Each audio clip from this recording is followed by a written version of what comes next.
already heard a little bit about this. We've already begun to sort of explain this a little bit with what Christian was saying, with the change in relationships and bringing in the concept of power couples. The idea that, as you know, energy is now no longer a one-way street. It is an interconnected web of chances and opportunities, actually, but of all different players and stakeholders that need to be brought together to make the system, the new system, work. So I'm delighted to welcome on stage now to take us through the first exclusive Eurelectric report. Please welcome, certainly to give you some food for thought this morning, please welcome the EMEA Utilities Industry Lead at Accenture, ladies and gentlemen, Andrea Falciai.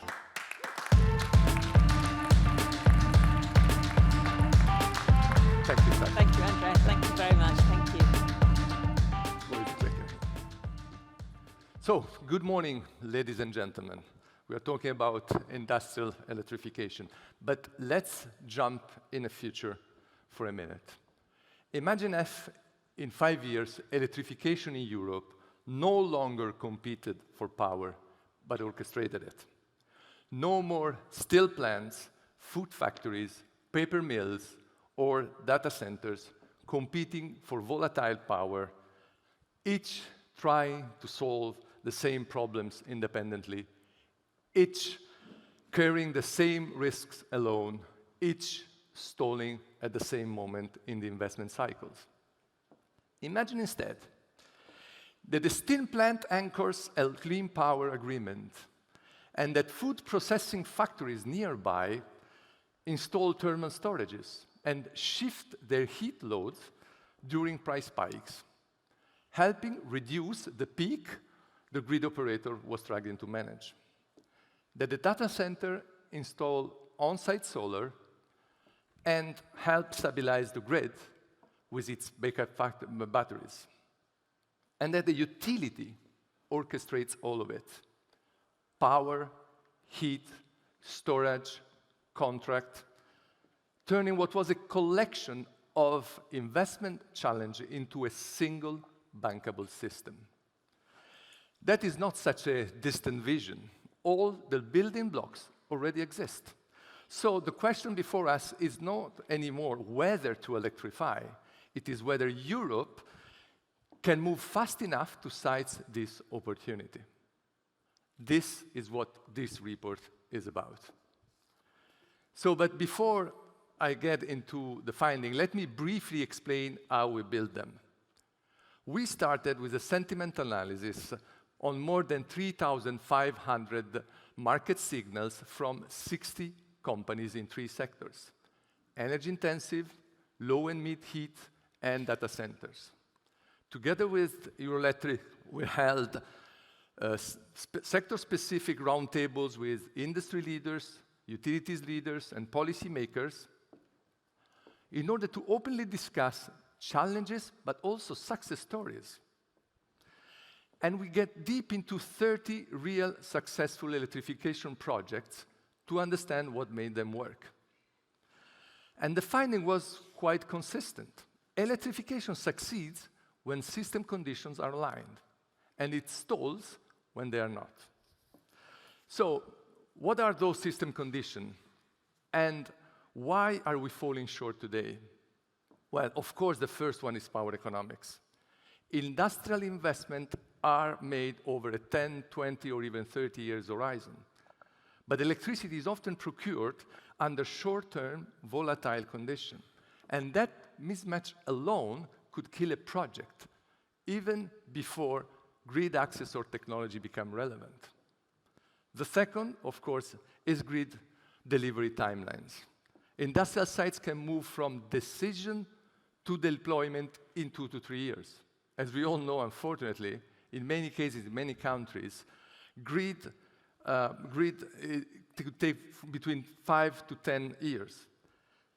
And this gap is not just inconvenient. In many cases, it's actually a barrier to investment. Then you have system integration, because electrification needs to be built into operation from the very beginning, with storage, flexibility, and process redesign as core parameters. But too often, those levers are left behind during the main investment decision. Then there is policy, which shapes the way all these bottlenecks interact with each other and ultimately impact execution. Fragmented permitting, inconsistent support, and unclear frameworks push the execution risk farther downstream. The result? Well, in many cases, a single industrial actor is expected to absorb market risk, technology risk, infrastructure uncertainty, and operational complexity all at once. And that, of course, impacts bankability, as it exceeds any reasonable investment threshold. Many projects that are technically and economically viable never reach final investment decisions because no single balance sheet can carry the burden alone. So, what could we do? Well, what we found in 30 projects across Europe is a model that you heard we are calling power couples. So power couples are multi-layer partnership that brings together industry players, energy providers, and technology and capital partners into a single integrated structure. They don't jointly optimize load, supply, infrastructure, and most importantly, they share and distribute the risk across multiple actors. All this from the beginning. Let me give you 3 examples of what this looks like in practice. And let's start with energy intensive. Wienerberger Green Bricks in Austria has replaced its gas-fired kiln with the world's largest electric kiln entirely powered by renewable electricity. The result is 90% reduction in CO2 and even a 30% cut in energy consumption at a production of 100,000 tons per year. More efficiency. The company committed a 30 million investment backed up by the Austrian Climate and Energy Fund to make this project viable. But what is more important is that this model is going to be rolled out in other 5 plants and 3 more countries. On the food and beverage, the Heineken Vallelonga brewery in Portugal is electrifying its steam generation without spending €1 up front.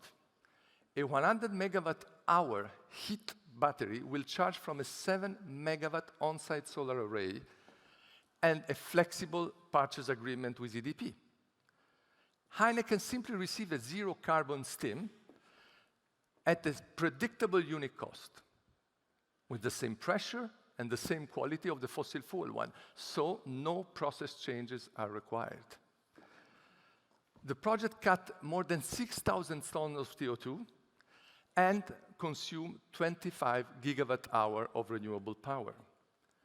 The European Investment Bank closed the financing gap to make this first-of-a-kind industrial-scale project viable, but this model again can be replicable to other food factories or even pulp and paper or chemicals or pharma. The risk has been redistributed, but most importantly, the capex barrier has been completely removed.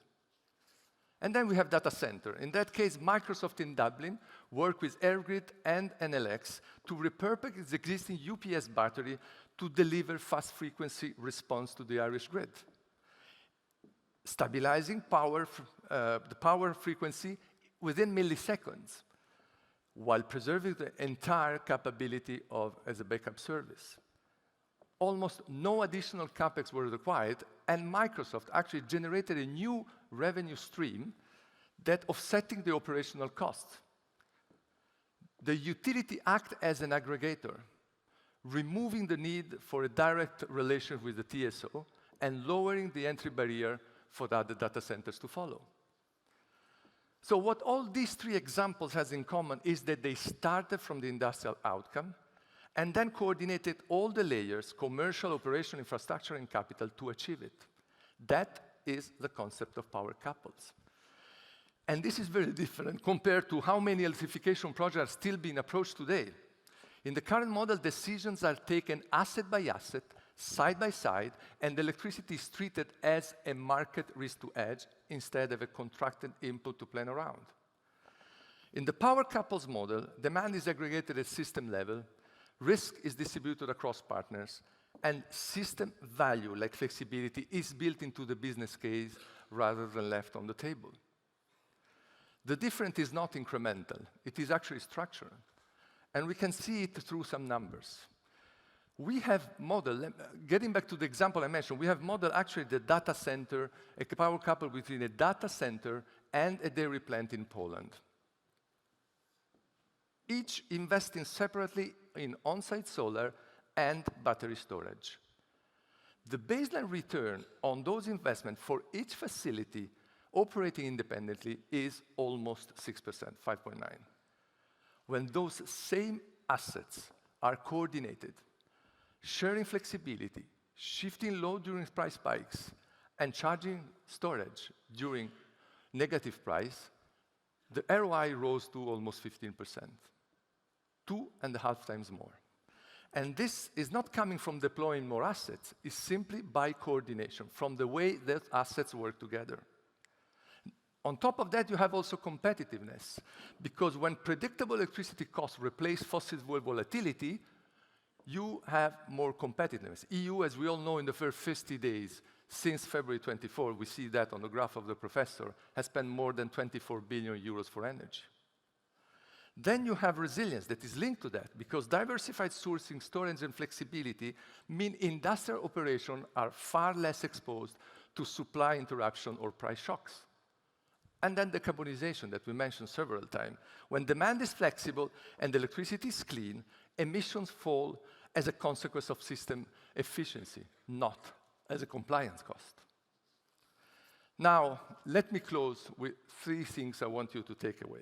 First, the bottleneck is execution, not technology. As we said, the tools exist. The economics are improving. What is missing is system alignment across power pricing, grid delivery, capital structure, and operational design. Solving this is a coordination challenge, not an innovation one.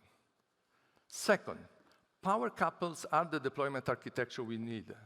No isolated project, no sector-by-sector fixes, but integrated, outcome-driven partnership that distribute risk, coordinate infrastructure, and make electrification bankable by design and repeatable at scale. And third, the stakes are real. Regions that make electricity predictable and timely will attract industrial reinvestment and digital growth. Those that don't risk fragmentation, delay, or even industrial relocation. So, the window is open. The model exists. The question is whether we act fast enough to lead it. Thank you.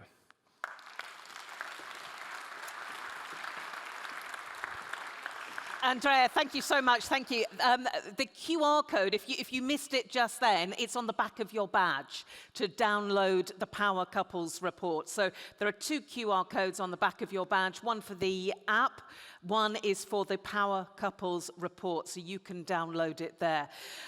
Shall we see what everyone thinks? I think we should do that. Do you want to find out? Sorry? Should we see what everyone thinks of what you've just Yes. outlined? Brilliant. Why not? Go. Could I ask you to get out your phones for me? And what we're going to do is we are going to use a Slido. A Slido, I'm sure you've probably used this before at other conferences. So what we're going to do is if you scan the QR code, if you have the Slido app, there's the code for it with the hashtag PS26.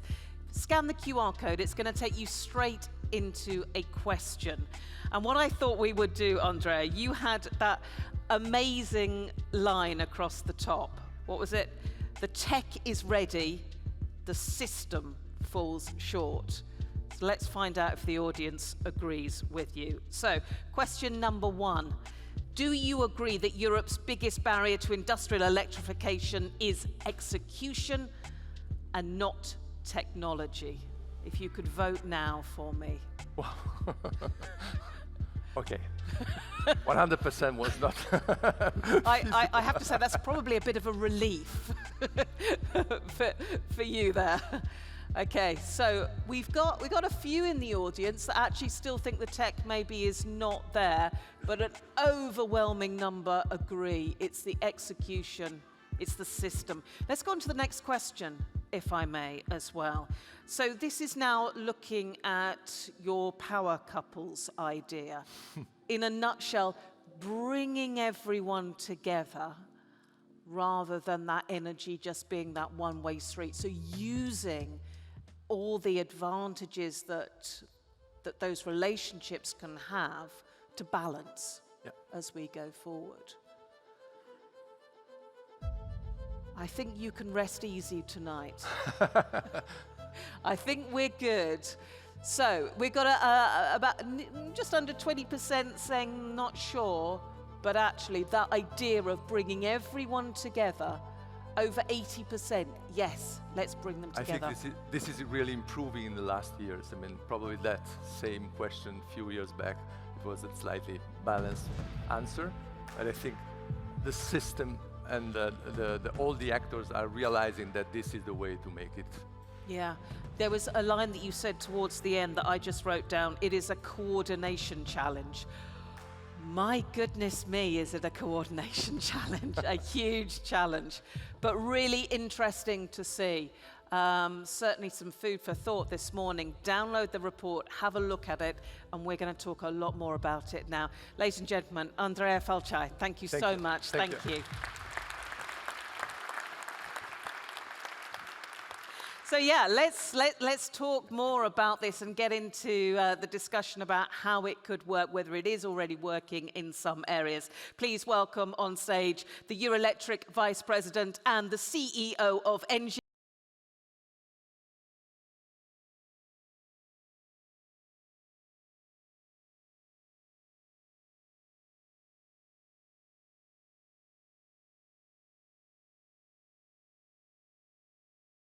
Good to see you. Now, before we get into the power couples and the report and everything, I think it's only fair that I sort of ask you, anything immediate thoughts from this morning?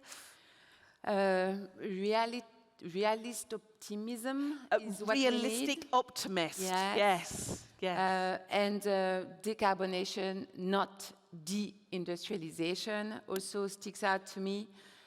This is, in fact, one of the priorities of the Eurelectric presidency team that we have identified, which is, we want to electrify to ensure more competitivity for our customers. Yeah. And that's what we are here to do.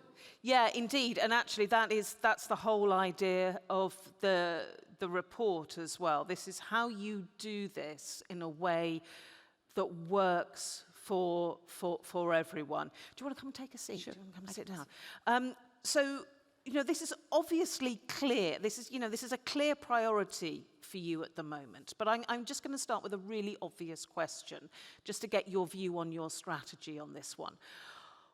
Why here and why now?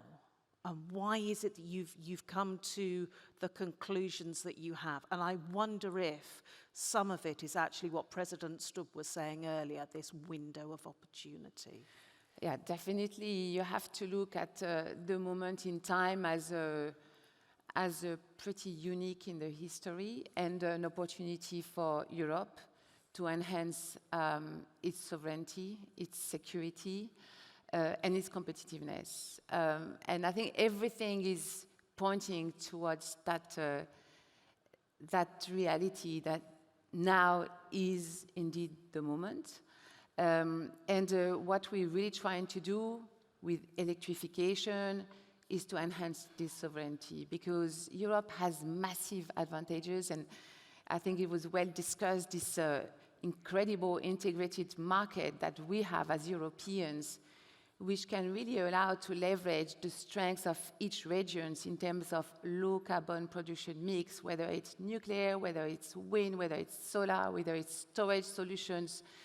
And by having the right interconnections, the right connection within this grid, we will have a much better system, as competitive as possible. And I liked what we saw from the professor earlier this morning, that correlation between the deployment on renewable, low carbon system.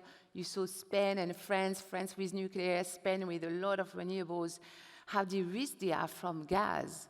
And frankly, today, immunizing ourselves from the volatility of fossil imports is mission critical for Europe for many, many, many reasons, whether it's security, whether it's economic health, and we know that it has a lot of consequences if our citizens are not faring well. So it's a critical mission. We feel it at Eurelectric, we feel it at ENGIE as well.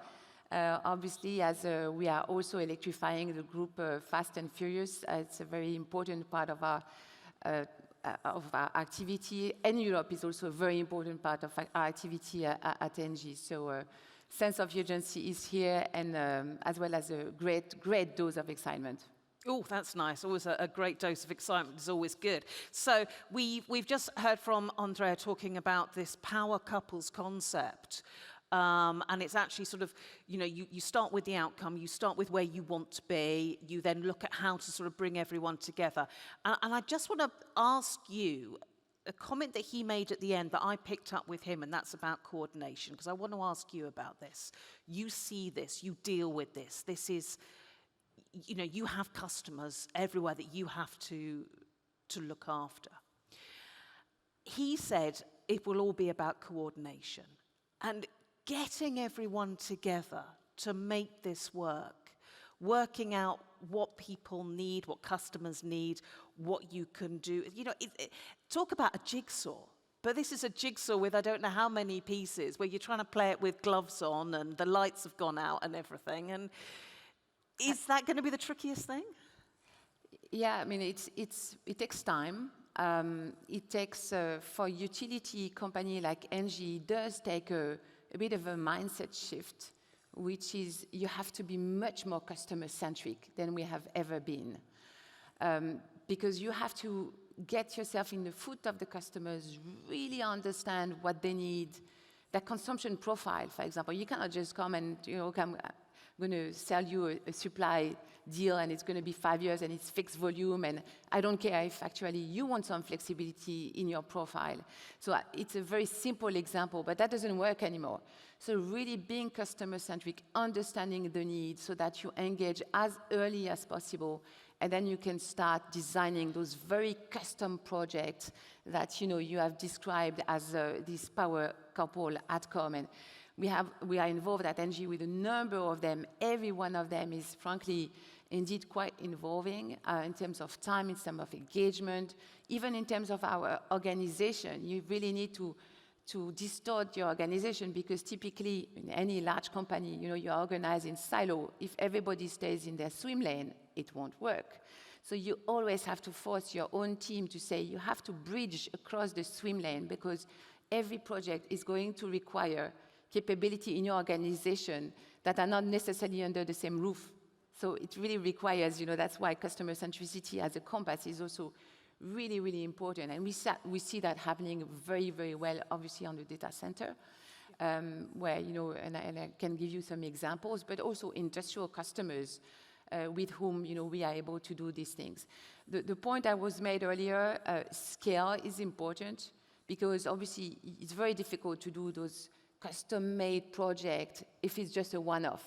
So replicability is important, because getting the model right, you know, that whole story about the risk profile that needs to be balanced.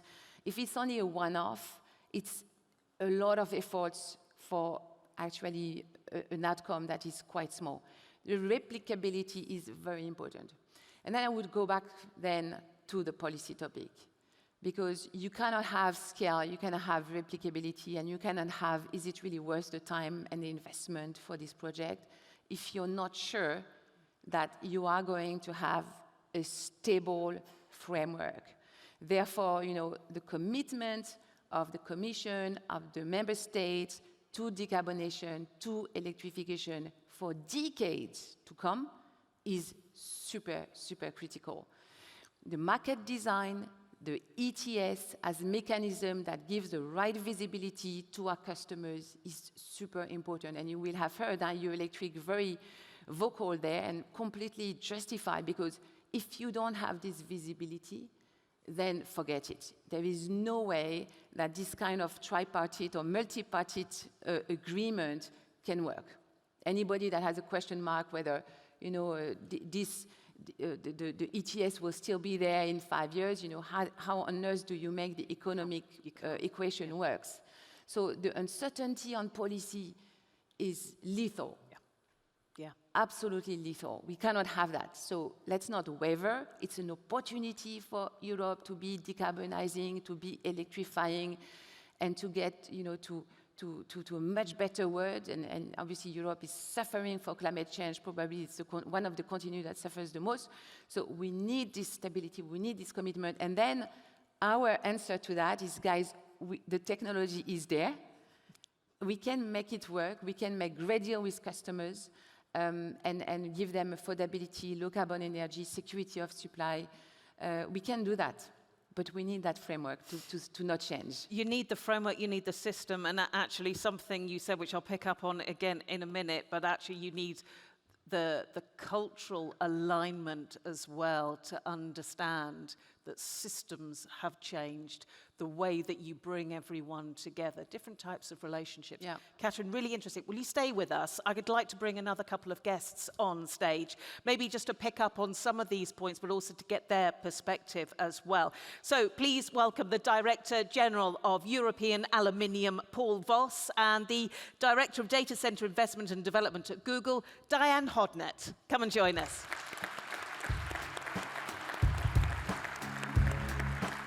Hello, Diane. Hello. Hi. Lovely to meet you. Come and take a seat. And we've got Paul as well. Is he? Oh, there you are. Fabulous. How are you? Thank you so much. Thank you. Good to have you here. Come and take a seat. Paul, Diane, Catherine, lovely to have you all here on stage. Great. I'll come along the end here. Great. I asked Catherine when she first came up on stage, and I think it's only fair that I ask both of you, grab a microphone as well, there we go. I asked both of you, anything that's actually sticking out for you already this morning that is sort of going through your mind and you just want to say now that you're on stage? Shall I start? Yeah, go for it, Dad. Well, the first thing, it's been incredibly refreshing to hear what I've heard so far. I've been in the data center industry for 20 plus years. Dealing with TSOs, and it's normally been a very risk-averse industry to deal with, not hugely customer-centric. And we are seeing that change in our day-to-day negotiations, but to hear it spoken so with such passion and enthusiasm for the challenge ahead has been really, really refreshing. You just had Catherine nodding as well. It's a different relationship. Who else here is from the data center world, data center industry? Yes, great to have you here. Refreshing, different, nice, good. Paul? I would echo the sentiment. It's great to feel seen, to feel the concern for the power sector, to understand its customers, and the kind of reaching out to us to have these kinds of discussion. I would add, just as a word of caution, I mean, we're talking a lot about electrification. We're electrified by nature, and that in and of itself doesn't solve anything. It's challenging, but that's exactly why we have to be here to talk to one another. So let's talk then about how all these different facets work together. And Catherine was talking about how it is already working in some areas and being very, very customer-centric. Do you, I mean, just as a quick yes or no, do you feel that the concept of bringing everyone together in a different type of relationship, is it a workable one? I don't think there's any alternative. We're going to have to have an integrated energy system, yeah. And that was a nod from you as well. So Yeah. we're all in agreement on stage. Great. So how then do you make it work? And Paul, if I may, I'll start with you. Tricky area, this one, because it always comes up when we talk to people such as yourselves representing particular parts of industry, and that's flexibility, and that's how flexible you can be. And what we're talking about is that interconnected jigsaw, which, you know, people automatically think of being flexible. Yeah. So I gave a draft of the study to some of my clever young people and asked them what they thought about it. And they got really upset, if I'm honest, and came back to me and said, you know, people are too quick to imagine that an aluminium smelter just gets turned on and off like your dishwasher does. And so in principle, it's very attractive. In practice, there are flexibility benefits that an aluminium smelter can offer to the grid, but it's hugely complex and it is less flexible, I think, by nature than others. You know, when there was that awful power cut in Spain, when is that now, 2 years ago? One of our facilities sustained millions in damage during a short power cut, simply because you can't do that. And what happens is the metal solidifies and everything breaks. And so, yes to flexibility, but we need to sit together and really carefully discuss the very particular technical constraints. Catherine, what would you say to that? I mean, can you work within those very, very strict parameters of needing that regular, reliable supply? And flexibility is never going to be the top of the list. Obviously, you can't expect all customers to have the same level of flexibility. Diane knows that. You know, glass producers, obviously in your business, you know, there is no space for flexibility. Others obviously can give more flexibility and can actually contribute to valorize this. I think B2C, charging facilities, we have a word that is today quite untapped. So as we move to electrification and that you are developing more charging station, you will have a reservoir of flexibility that needs to be tapped in priority to obviously pose business. So I think we have to be quite pragmatic as well on that. Yeah, and in Google, one of our pillars is actually how we can be more flexible. For example, in the US, you know, we've been able to provide demand response to almost 1 gigawatt of capacity. It's not easy, to Paul's point. It has to be done in a very collaborative way. And we need to have the mechanisms in place on an EU basis also, so that the best practices are observed, and that, you know, each country is going to not misinterpret how to do this, but to understand, you know, the struggles we face as well with flexibility. And sorry if I may, that's also why it's so important to make sure that on the production side, you also have, you know, a resilient production profile. So you can't just, you know, imagine that the consumer will have to adapt to a very variable production profile. That won't work.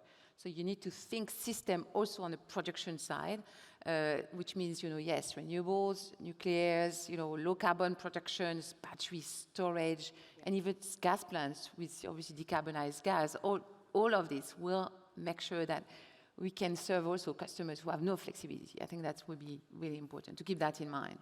But I also think it sounds like you are moving from just being customers to actually being we need another word for this, because you're no longer off-takers, or maybe you still are. You're sort of part of the equation in a very, very different way. Are you ready for that switch, Diane? It's something we've been embracing for many years now.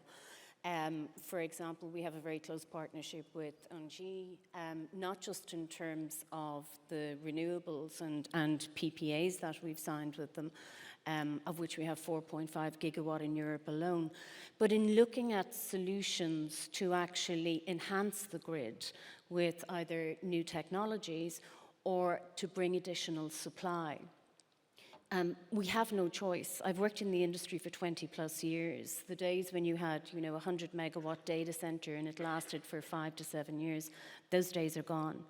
We need certainty when we're making investments, and a lot of the certainty is going to come from the availability of power, ideally renewable, and also then community sentiment. So we have to work as part of the solution. Paul, can you do that as well? Because when I think of your particular industry, and yes, we've talked about the challenges with flexibility, but could you ever see yourself as almost like a grid planning partner in this as well? I think we're going to have to be. I'm not sure we ever wanted to be. We like making metal.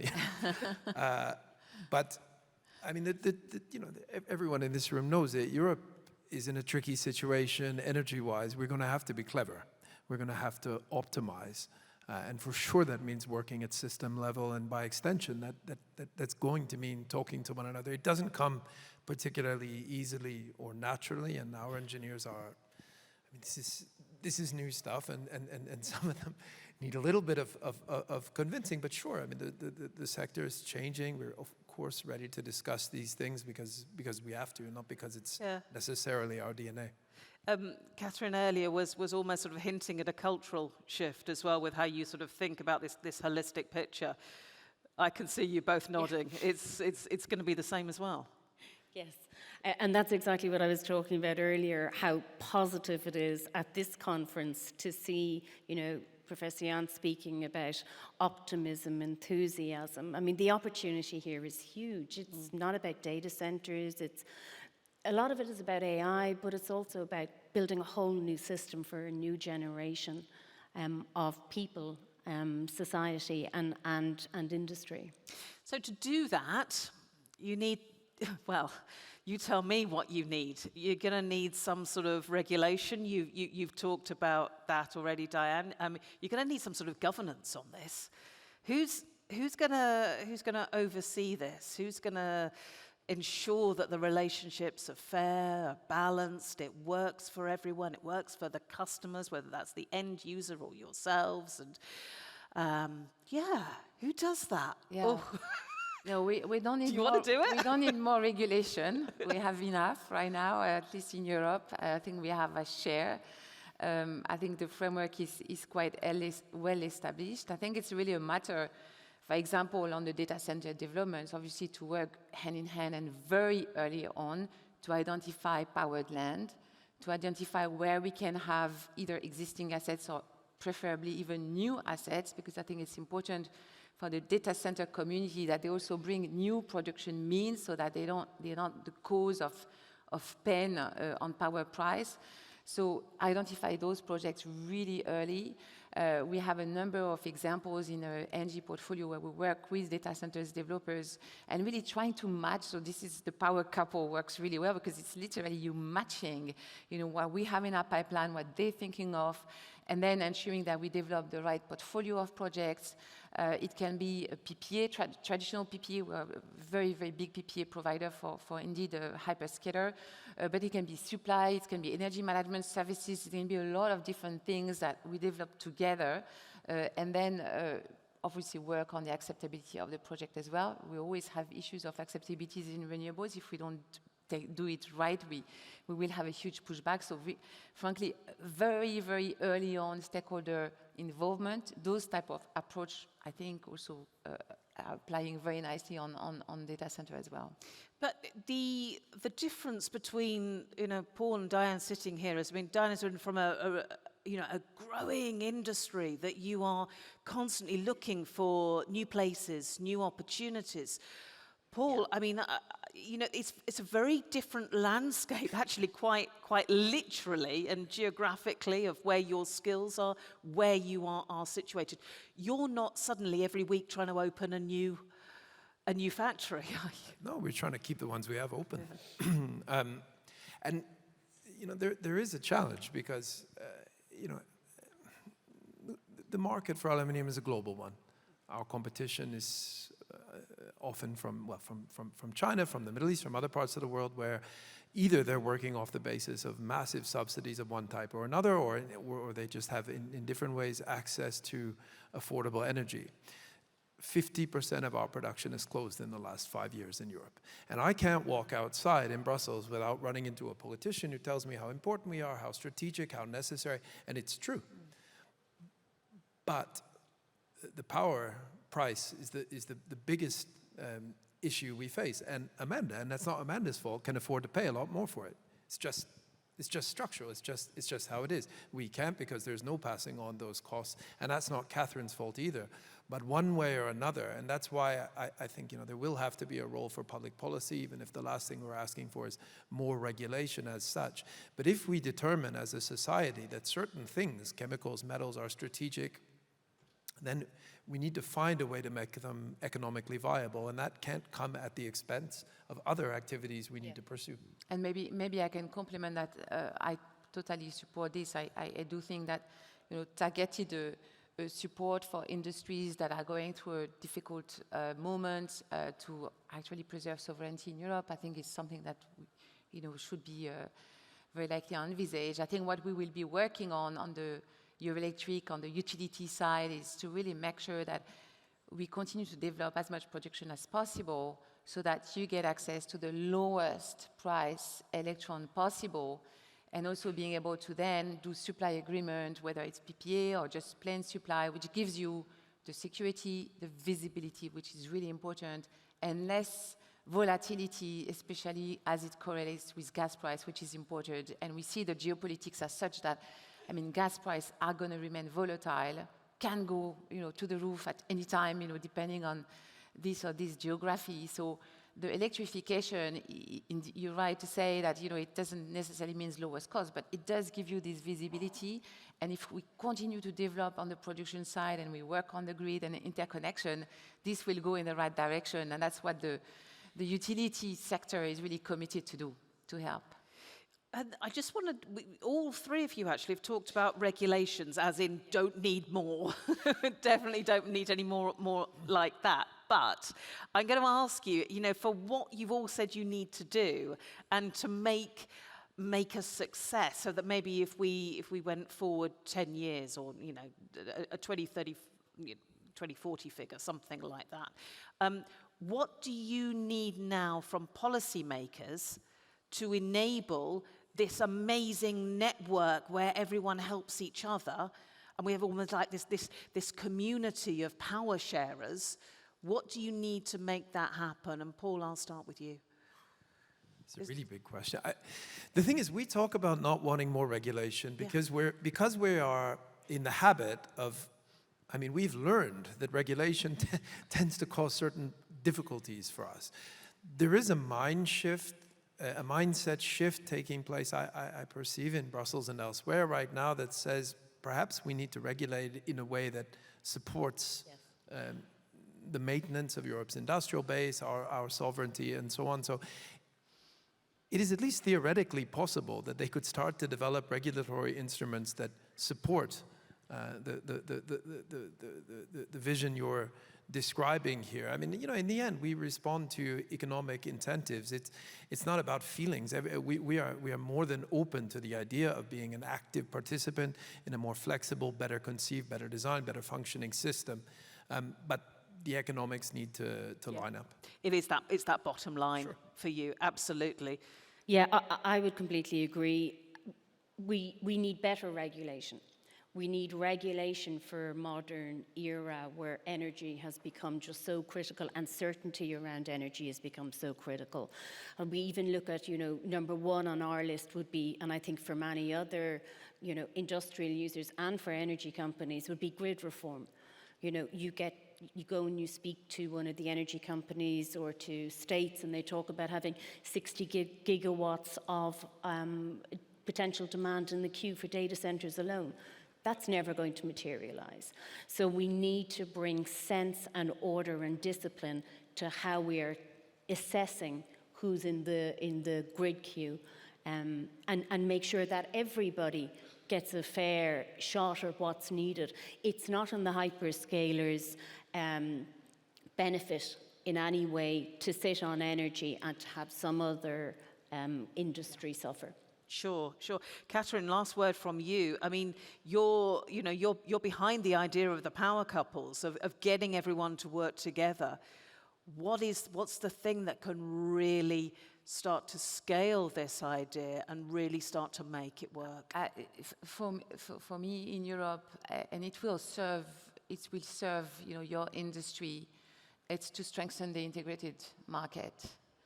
More integration, more Europe in the energy sector is very important. We will have the scale, we will have the strength of all the regions, and we will have eventually a lower cost electron for everybody, including for you. It's a good place to end it. Some really interesting thoughts, and actually so nice to have the three of you on stage together talking about this. Paul, Diane, Catherine, thank you all very much. Thank you. Thank you. Thank you.